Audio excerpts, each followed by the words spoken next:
Hello बच्चों, let's see this question. यहाँ पे हमारे पास कॉलम फर्स्ट और कॉलम सेकंड्स है ना। कॉलम फर्स्ट में A B C D 4 part हमको गिवन है। इनके साथ हमको यहाँ पर करेक्ट ऑप्शंस मैच करने क्लियर। तो सबसे पहले ए पार्ट की हम बात करें यहाँ पर। देखिए समेशन की फॉर्म में हमारे पास चल रहा है, तो एलएचएस पार्ट में जो हमारे पास अंदर समेशन चल रहा है इसको एक्सपांड करते हैं हम। तो बाहर की तरफ चल रहा है हमारे पास यहाँ पर summation r equal to 1 to n+1। और यहाँ जो ब्रैकेट में हमारे पास चल रहा है इसको अगर हम एक्सपांड करें, देखें सबसे पहले हम क्या करेंगे, के की वैल्यू को 1 पुट करेंगे। 1 पुट करेंगे तो ये आएगा हमारे पास 1 CR-1। 2 पुट करेंगे तो ये बनेगा हमारे पास 2CR-1। 3 पुट करेंगे तो 3CR-1। और एज इट इज़ ये चलता रहेगा हमारे पास कहाँ तक, के को लास्ट में हम कितना पुट करेंगे, n पुट करेंगे तो NCR-1। क्लियर। ये वैल्यू यहाँ पर हमारे गिवन है कितना 30। अब देखें यहाँ अगर हम बात करें, ये जो हमारे पास स्क्वायर ब्रैकेट के अंदर की जो वैल्यूज चल रही है 1CR-1 2CR-1, तो NCR जो हमारे पास हुआ करता है उसमें n greater than equal to r हुआ करता है। हमारे पास जो कंडीशन हुआ करती है n greater than equal to r for NCR। तो यहाँ अगर हम बात करें जो हमारे पास फर्स्ट वैल्यू है 1CR-1, तो 1C0 और 1C1 यही दो वैल्यूज पॉसिबल है। जबकि r equal to 1 to n+1 हमारे पास चल रहा है, तो r की वैल्यूज हम यहाँ कितना तक ले सकते हैं, यहाँ -1 में अगर हम फर्स्ट वाली टर्म के लिए बात करें तो r की वैल्यू ले सकते हैं हम यहाँ पर 2 तक। ठीक है, तो देखो सबसे पहले हमने क्या किया, समेशन को सभी के साथ लेकर गए। तो ये बना हमारे पास यहाँ पर summation r equal to 1 to n+1 1CR-1। Second के लिए बात करें तो ये बना हमारे पास summation r equal to 1 to n+1 2CR-1। Clear. Plus इसी तरीके से समेशन सभी में हमारे पास चले जाएगा। और लास्ट में भी अगर हम बात करें तो ये बनेगा हमारे पास r equal to 1 to n+1 NCR-1 equal to 30। Clear. अब देखें इसमें अगर आगे हम बात करें, फर्स्ट वाले के लिए भी मैं आपको बता रहा था यहाँ पर r की वैल्यूज कहाँ तक ले सकते हैं, हम r की वैल्यूज यहाँ पर 2 तक ले सकते हैं। क्लियर। तो r की वैल्यूज अगर हम 2 तक ले सकते हैं तो देखो ये आपके पास क्या बनेगा, फर्स्ट टर्म की बात करें तो सबसे पहले जब हम 1 पुट करेंगे तो 1C0 प्लस 1C1। क्लियर। तो 1C0 और 1C1 की अगर हम बात करें तो ये हमारे पास क्या बन सकता है, हमारे पास जो रिजल्ट हुआ करता है NC0, ये देख लेते हैं मेरा result, NC0 plus NC1 plus dash dash dash up to NCN, ये हमारे पास इक्वल हुआ करता है 2 पावर n के। ठीक है, तो फर्स्ट वाले के लिए अगर हम बात करें 1C0 प्लस 1C1 ये कितना बनेगा, ये बनेगा हमारे पास 2 पावर 1 LHS में। फिर सेकंड के लिए बात करें क्या बनेगा, देखो r सबसे पहले आप 1 पुट करोगे तो 2C0, 2 पुट करोगे तो 2C1, 3 पुट करोगे तो 2C2, इससे ज़्यादा हम पुट कर नहीं सकते यहाँ पर। तो 2C0 2C1 2C2 ये हमारे पास कितना बनेगा 2 पावर 2। ठीक है, इसी टाइप से हमारे पास लास्ट तक हम जाएंगे। तो लास्ट टर्म में भी अगर हम बात करें तो यहाँ जो वैल्यू हमारे पास बनेगी ये कितना बनेगा 2 की पावर, देख लें आप यहाँ पर। हम जब इसको सॉल्व कर रहे थे तो आपके पास यहाँ जो ऊपर वैल्यू चल रही है एनसीआर में ना, NCR-1 फर्स्ट टर्म में कितना आ रहा है 1 आ रहा है, तो 1 पावर चल रही है 2 की। सेकंड टर्म में यहाँ ऊपर 2 आ रहा है तो 2 की पावर 2 चल रही है। ऐसे लास्ट में अगर हम बात करें तो लास्ट टर्म में कितना आ रहा है n आ रहा है, तो ये बनेगा 2 की पावर n। और RHS में कितना हो गया 30। ठीक है, ये हमारे पास यहाँ पर जीपी बन गया। ठीक है, जीपी का सम बन गया हमारे पास। तो इसका फॉर्मूला हमारे पास क्या हुआ करता है, a into r power n-1 upon r-1। तो a क्या होता है, फर्स्ट टर्म मतलब 2, आर कितना है यहाँ पर, किसी भी टर्म में उससे पिछली टर्म को डिवाइड करोगे तो 2 आएगा।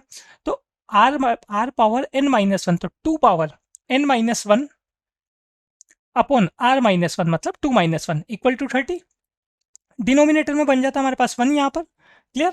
LHS में अगर हम बात करें तो 2 पावर n+1 इक्वल टू, यहाँ पर LHS में एक -2 भी है जो RHS में जाएगा तो +2 हो जाएगा, तो 30 + 2 32 बन जाएगा हमारे पास।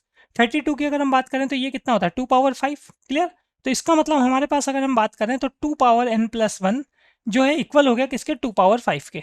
इसका मतलब यहाँ पर हमारे पास n+1 ये इक्वल हो जाता है किसके 5 के, तो n की वैल्यू बन जाती है हमारे पास यहाँ पर कितना 4 बन जाती है। क्लियर। ये यहाँ पर हमारे पास ए पार्ट हो चुका है। ए पार्ट की अगर हम बात करें तो ए पार्ट किससे रिलेट कर रहे हैं, यहाँ पर ए पार्ट जो है मैच कर रहा है किसके क्यू से। क्लियर, एक आंसर हमारे पास ये बन जाता है। अब बात करते हैं यहाँ पर सेकंड पार्ट के लिए। सेकंड पार्ट में बी पार्ट में देखो क्या बोला गया हमको, the number of integral values of small g for which at most one member of family of lines given by 1 + 2 lambda into x plus 1 - lambda y plus 2 + 4 lambda equal to 0. Lambda is a real parameter is tangent to the circle x² + y² + 4gx + 18x + 17y + 4g² equal to 0 can be. Clear. देखिए यहाँ पर हमको क्या करना है, g जो है इस g की नंबर ऑफ इंटीग्रल वैल्यूज, मतलब इसकी क्या क्या पॉसिबल इंटीग्रल वैल्यूज हो सकती है वो हमको बताने, उसके नंबर्स बताने। इसमें क्या कंडीशन गिवन है, हमको बोला हुआ है eight most one member of the family of lines given bye, ये हमारे पास फैमिली ऑफ लाइन्स यहाँ पर गिवन है। इसकी एटमोस्ट एक लाइन कैसा हो हमारे पास यहाँ पर, जी की जो इंटीग्रल वैल्यूज ले रहे हो उसमें एटमोस्ट वन मेंबर क्या होना चाहिए टेंजेंट लाइन बननी चाहिए इस जो आपको फैमिली ऑफ लाइन गिवन है इसके लिए, ठीक है, और किसका, ये सर्कल जो आपको लास्ट में गिवन है इसके लिए, ठीक है। तो यहाँ पर हम बात करते हैं सबसे पहले जो फैमिली ऑफ लाइन्स हमको गिवन है, इसमें हम क्या करते हैं, जो बिना लेमडा वाली टर्म है उनको साथ में रखते हैं और लेमडा वाली टर्म जो है उनको साथ में रखते हैं, ठीक है। तो ये देखते हैं हम यहाँ पर सॉल्यूशन बी पार्ट के लिए। फैमिली ऑफ लाइन्स जो हमको गिवन है यहाँ पर, ये बन रहा हमारे पास यहाँ पर 1 + 2 लेमडा एक्स, या साथ में अगर हम बात कर लें इसमें, तो ऐसी टर्म्स हम देख लेते हैं जिनमें लेमडा नहीं है, फिर बात कर लेंगे जिनमें लेमडा वाली टर्म्स हमारे पास है उनको साथ में, ठीक है।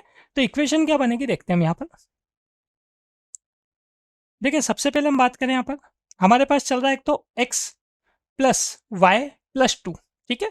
तो ये इक्वेशन बनी हमारे पास x + y + 2, साथ में प्लस में लेमडा, और वैल्यू क्या है हमारे पास यहाँ पर लेमडा के साथ अगर हम बात करें, तो एक तो चल रहा है 2x - y + 4, तो 2x - y + 4 = 0, ठीक है। तो ये जो फैमिली ऑफ लाइन्स हमारे पास है किस सिंगल पॉइंट से पास होती है उसको देख लेते हैं हम यहाँ पर। तो हम यहाँ पर x + y + 2 = 0 और साथ में 2x - y + 4 = 0, इसको सॉल्व कर लेते हैं। तो देखो इसको सॉल्व करेंगे अगर आप यहाँ पर, तो दोनों को ऐड कर दें तो 3x + 6 = 0, तो x की वैल्यू हमारे पास कितनी आएगी यहाँ पे 3x + 6 = 0 आ रहा है, तो x की वैल्यू आ रही है -2, और x की वैल्यू को -2 फर्स्ट वाली इक्वेशन में हम पुट करेंगे तो y कितना आ जाएगा हमारे पास 0 आ जाएगा, ठीक है। तो इसका मतलब ये जो फैमिली ऑफ लाइन्स है, मतलब जितने भी यहाँ पर लाइन्स इससे बनेगी लेमडा की, आप कोई भी वैल्यू ले लो, जो भी लाइन आपके पास आएगी वो किस पॉइंट से पास होगी, वो पॉइंट आपके पास x, y मतलब -2, 0, इस पॉइंट से लाइन यहाँ पर पास होगी, ठीक है। अब देखो हम जो बात कर रहे हैं, हमें जो सर्कल गिवन है उस पर देख लेते हैं हम यहाँ पर। गिवन सर्कल जो हमारे पास है, इसकी इक्वेशन कैसे हमारे पास x² + y² + 2gx, देखें आप यहाँ पर +4gx + 18x +4gx + 18x + 17y + 4g² = 0, clear. ये हमारे पास यहाँ पर गिवन सर्कल है। अब देखें यहाँ आपको क्या बोला गया है, क्वेश्चन में आपको बोला गया है कि आपके पास at most one member of family of lines given by is tangent to the circle. तो यहाँ पे देखो -2, 0 अगर हमारे पास इस सर्कल पे हो या सर्कल के अंदर हो, देखो सर्कल के अंदर अगर पॉइंट होगा तो एक भी टेंजेंट नहीं होगा, और सर्कल पे पॉइंट होगा तो उस केस में एक टेंजेंट होगा। तो एट मोस्ट वन टेंजेंट का मतलब है आपके पास ज़्यादा से ज़्यादा वन टेंजेंट आप ड्रॉ कर सकते हो। इसका मतलब कंडीशन क्या बनेगी, कंडीशन बनेगी ये जो पॉइंट हमारे पास चल रहा है -2, 0, इसको अगर मैं इस एस में पुट कर दूं, मतलब S1 फाइंड करूं, तो S1 कैसा होना चाहिए, <= 0 होना चाहिए, ठीक है। अगर <= का केस हो तो <= में तो सर्कल पॉइंट जो है वो सर्कल के अंदर माना जाता है, और S1 = 0 में पॉइंट जो है सर्कल पर माना जाता है, ठीक है। तो यही कंडीशन यहाँ पर अप्लाई होगी। तो x की जगह -2 और y की जगह हम 0 पुट कर रहे हैं, तो 4 + 0 -8x, फिर x को हमने -2 पुट किया तो -36 + 0 + 4g², ठीक है। और यहाँ पर जब आपने x की वैल्यू को -2 पुट किया था, तो यहाँ पर साथ में हमारे पास कितना चल रहा है, g चल रहा है ना, -8 के साथ g चल रहा है यहाँ पर, x की जगह -36 + 0 + 4g² = 0, क्लियर। इसको और सोल्व कर लेते हैं यहाँ से। ये बनेगा हमारे पास इक्वेशन 4g² -8g, और साथ में यहाँ अगर हम बात करें तो -36 हमारे पास चल रहा है, और साथ में +4, तो -32 = 0, क्लियर। 4 कॉमन आके हट जाएगा यहाँ पर, तो इक्वेशन बन जाएगी हमारे पास g² -2g -8 = 0, क्लियर। अब देखें आगे इसमें अगर हम बात करें यहाँ पर फैक्टर्स कर लेते हैं इसके, तो ये बनेगा हमारे पास यहाँ पर फैक्टर इसके g -4 और साथ में g + 2, यही फैक्टर्स बनेंगे यहाँ पर। <= 0 चल रहा है हमारे पास, देखो यहाँ हमारे पास क्या कंडीशन चल रही है, <= 0 की कंडीशन चल रही है, ठीक है। तो ये <= 0 हो गया। तो यहाँ से अगर हम बात करें g की वैल्यूज़ कहाँ लाई कर रही, तो g की वैल्यूज़ जो आपके पास लाई करेगी, ये लाई करेगी -2 से, है ना। इसके जो अगर आप इंडिविजुअल इन दोनों फैक्टर को 0 पुट करोगे तो एक वैल्यू -2 आएगी और एक 4 आएगी, तो g बिलोंग कर रहा है यहाँ पर -2 से 4 के बीच में, ठीक है। और <= का साइन चल रहा है, इसका मतलब यहाँ पर क्लोज इंटरवल हमारे पास आएगा। तो g की जो पॉसिबल वैल्यूज़ है वो क्या क्या होगी हमारे पास, g की पॉसिबल वैल्यूज़ यहाँ पर अगर हम बात करें, देखो हमको क्या चाहिए था, इंटीजर्स चाहिए था ना, जी की इंटीग्रल वैल्यूज चाहिए थी, तो -2 हो सकती है, -2 भी इंक्लूड है इसमें, साथ में -1 हो सकता है, 0 हो सकता है, 1 हो सकता है, 2 हो सकता है, 3 हो सकता है और 4 हो सकता है, ठीक है। तो नंबर ऑफ वैल्यूज या नंबर ऑफ वैल्यूज ऑफ जी, ये कितनी हो गई, यहाँ पर एलिमेंट्स देख लें आप जी में, तो जी के जो एलिमेंट्स आपके पास हैं यहाँ पर, ठीक है, ये जी इसमें बिलोंग कर रहा है, तो जी की वैल्यूज आपके पास ये पॉसिबल्स हो सकती हैं यहाँ पर। तो नंबर ऑफ वैल्यूज ऑफ जी कितनी हो गई, ये हो गया आपके पास टोटल यहाँ पर 7। क्लियर। तो बी जो हमारे पास यहाँ पर पार्ट है, इसका अगर हम बात करें ये किससे मैच करेगा, तो 7 आपके पास है आर में, ठीक है, तो ये मैच करेगा यहाँ पर आपके पास आर से। क्लियर। अब चलते हैं हम किस पर, सी पार्ट पर। सी पार्ट देख लेते हैं क्या बोला गया। सी पार्ट में बोला गया हमको number of solutions of the equation sine 9x plus sine 5x plus 2 sine square x equal to 1 in interval 0 to pi. Clear. तो देखिए यहाँ अगर हम बात करें इसको सॉल्व करने के लिए हम क्या करते हैं, एलएचएस पार्ट से जो 2 साइन स्क्वायर एक्स हमारे पास चल रहा है, अगर ये आरएचएस में जाएगा तो 1 माइनस 2 साइन स्क्वायर एक्स, यहाँ पर हमारे पास कैसा हो जाएगा, कोस स्क्वायर या कोस 2x हो जाएगा। ठीक है। तो देखो आपके पास ये जो सी पार्ट है इसके लिए क्या इक्वेशन बन रही है, इक्वेशन बन रही है हमारे पास यहाँ पर sine 9x plus sine 5x equal to cos 2x। ठीक है। नंबर ऑफ सॉल्यूशंस हमको देखने हैं, एक्स कहाँ से कहाँ लाई कर रहा है, 0 से पाई के बीच में, जिसमें 0 और पाई इंक्लूड नहीं है। क्लियर। यही इक्वेशन आपके पास बन रही है, 1 माइनस 2 साइन स्क्वायर एक्स कोस 2x बन गया हमारे पास। क्लियर। अब देख लेते हैं, हम यहाँ पर एलएचएस पार्ट की बात करें तो sine C plus sine D का फॉर्मूला हमारे पास लग जाएगा 2 sine C plus D by two cos C minus D by two. Clear. तो ये बनेगा हमारे पास यहाँ पर 2 sign 9x plus 5x by two करेंगे तो 7x आएगा, और साथ में अगर हम बात करें 9x minus 5x by two करेंगे तो ये हमारे पास 4x बाई टू मतलब 2x आएगा। आरएचएस में कोस 2x चल रहा है, कोस 2x को एलएचएस में लाके अगर हम कॉमन लेंगे तो हमारे पास बनेगा ये कोस 2x के साथ 2 साइन 2x या 2 sine 7x minus 1 equal to 0। Clear. दोनों को 1 बाई 1 जीरो के इक्वल पुट करेंगे हम यहाँ पर, तो एक तो चल रहा है हमारे पास यहाँ पर कोस 2x इक्वल टू 0, और एक चल रहा है हमारे पास यहाँ पर 2 sine 7x minus 1 equal to 0। Clear. ये यहाँ जो इक्वेशन हमारे पास बनेगी, देख लेते हैं इसको, ये कितना बन रहा हमारे पास, और में 2 sine 7x equal to minus 1, इसका मतलब साइन 7x है ना, 2 sine 7x minus 1 equal to 0, तो साइन 7x की वैल्यू क्या आएगी यहाँ से 1/2 आएगी। क्लियर। तो दोनों के लिए सोल्व करके देख लेते हैं यहाँ पर। तो कोस 2x इक्वल टू 0 की अगर हम बात करें तो कोस में 0 आपको कहाँ देखने को मिल रहा है, कोस में आपको 0 देखने को मिलेगा यहाँ पर सिंपल π/2, 3π/2, 5π/2, 7π/2। तो देखो हमको क्या लेना है, हमको x लेना है 0 से पाई के बीच में, तो 0 से पाई अगर हमको लेना है तो 2x क्या क्या हो सकता है, सबसे पहले वाले केस के लिए अगर हम बात करें कोस 2x इक्वल टू 0 के लिए, तो यहाँ पर अगर हम बात करें तो 2x हो सकता है हमारे पास π/2, क्योंकि कोस π/2 कितना होता है 0। ऐसे 3π/2 हो सकता है। ठीक है। इससे ज़्यादा हम नहीं जाएंगे, अगर ज़्यादा जाएंगे तो x की वैल्यू पाई से ज़्यादा चली जाएगी। देख लो आप खुद, यहाँ पर x कितना आ रहा है, अगर मैं 2 से डिवाइड करूँगा तो एक π/4 आ रहा है, और एक बन रहा है हमारे पास यहाँ पर 3π/4। क्लियर। अगर मैं इससे आगे जाऊँगा तो हमारे पास आएगा 5π/4, तो 5π/4 कैसा हो जाएगा, ग्रेटर देन पाई हो जाएगा। ठीक है। तो यहाँ पर x की दो वैल्यूज़ तो हमको ये देखने को मिल रही है। क्लियर। साथ में अगर हम बात करें, अब देखें आप, इसके अलावा क्या था, साइन 7x इक्वल टू 1/2, तो 1/2 हमको किस पे मिलता है, 1/2 मिलता है 30 पे, तो इसका मतलब sign 7x equal to sign 30 बोल दो या साइन π/6 बोल दो। तो sine x equal to sine y वाला हो गया आपके पास। जनरल सॉल्यूशन की अगर हम बात करें तो जनरल सॉल्यूशन कैसा बनेगा, जनरल सॉल्यूशन बनेगा यहाँ पर 7x equal to n pi plus -1 whole power n π/6, यही जनरल सॉल्यूशन होता है। 7 से डिवाइड कर देते हैं, 7 से डिवाइड करेंगे तो हमारे पास यहाँ पर x की जो वैल्यू आएगी 7 से डिवाइड हो जाएगा RHS में भी। ठीक है। तो ये हमारे पास बन रहा है यहाँ पर x equal to N π/7 plus -1 whole power n π/6। क्लियर। अब देखो यहाँ हम क्या करते हैं, इनकी वैल्यूज पुट करते हुए चलते हैं। ठीक है। तो इसके यहाँ पर ये हमने पुट किया, पुट n इक्वल टू 0, तो अगर मैं n 0 पुट करूंगा तो x कितना आएगा, x आएगा हमारे पास 0 प्लस π/6, तो 0 प्लस π/6 का हमको कितना 0 प्लस, ये अगर आप x यहाँ पर 0 n को 0 पुट करेंगे तो आपके पास कितना आ रहा है, ये π/6 बनेगा। ठीक है।